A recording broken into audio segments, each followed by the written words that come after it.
Bien le bonjour à tous, c'est Iso et aujourd'hui je vais vous faire la review de l'une de mes découvertes coup de cœur de l'année 2017. A ce jour, il n'y a que à peu près 5 animes qui sont rentrés dans mon palmarès, dont Sword Art Online. C'est un classique qui fut oublié avec le temps, mais qui m'a franchement mis une claque monumentale pour un animé sorti en 2007. Aujourd'hui, nous parlons de Kara no Kyoukai.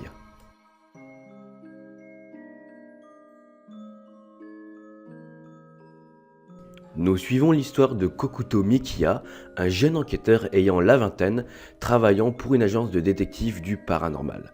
Avec sa collègue Shikiryugi, une mystérieuse jeune fille du même âge ayant de sombres secrets, tous les deux résolvent des enquêtes ayant un lien avec le paranormal.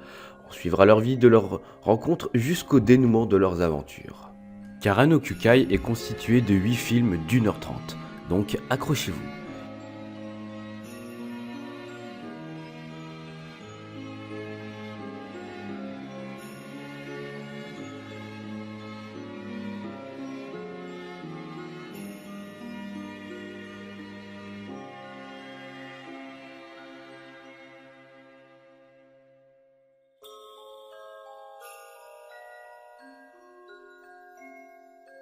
L'histoire de Kara no Kyoukai se situe dans le milieu des années 90 et début 2000. La ville est en proie à des mystérieux crimes plus bizarres les uns que les autres, œuvre d'entités paranormales ou magiciens peu scrupuleux. Mikiya travaille à l'agence Aozaki. Sa patronne, qui est une ancienne mage de la tour de l'horloge, fabrique des poupées à traits humains en parallèle pour payer ses employés qui ne sont qu'au nombre de 2, Mikiya et Shiki. Mikiya incarne la sagesse, la patience et la non-violence. Il rentre d'ailleurs pas mal en collision avec le caractère de Shiki, car cette dernière préfère l'offensive, experte dans le maniement du katana et plus particulièrement du poignard. Ayant une agilité et des réflexes hors du commun, la plupart du temps c'est elle qui se chargera d'éliminer l'adversaire. Mikiya quant à lui préfère récolter les infos, mais se fera toujours du souci au sujet de sa partenaire qui est une vraie tête brûlée. Comme dans la mélancolie de Suzumiya Haruhi, les films sont dans le désordre. En tout, il y a 3 chapitres. La rencontre entre Mikiya et Shiki, les enquêtes, et le dénouement avec ses questions-réponses.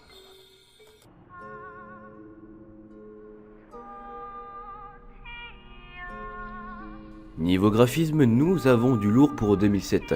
Ufotable est aux commandes.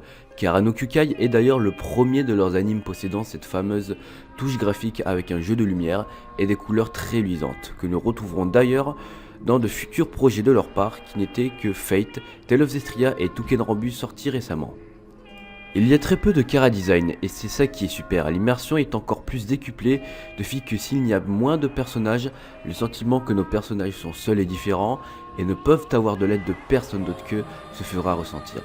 Les 2 Kara design les plus travaillés sont celui de Mikiya et de Shiki, du fait que ce sont les 2 héros principaux de l'histoire et que le lecteur n'a pas besoin de détourner le regard et de s'intéresser aux autres, ce qui n'empêche pas les rôles secondaires d'être très appréciés.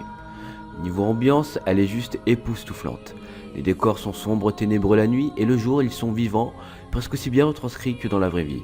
Que ce soit le jeu de lumière, la couleur, les effets, le silence, les mouvements, nous avons droit à une immersion totale lors des combats, des dialogues et des plans en vue de dessus.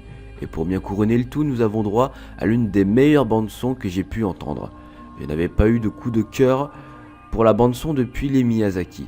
Ce sont le groupe Califana qui ont fait la quasi-totalité des bandes son des films. Malheureusement, elle ne plaira pas à tout le monde car c'est un style très traditionnel au Japon. Mais grâce à cette bande son, qui passe d'ailleurs dans la vidéo au moment où je vous parle, nous avons droit à une immersion totale et réussite à 100% pour ma part.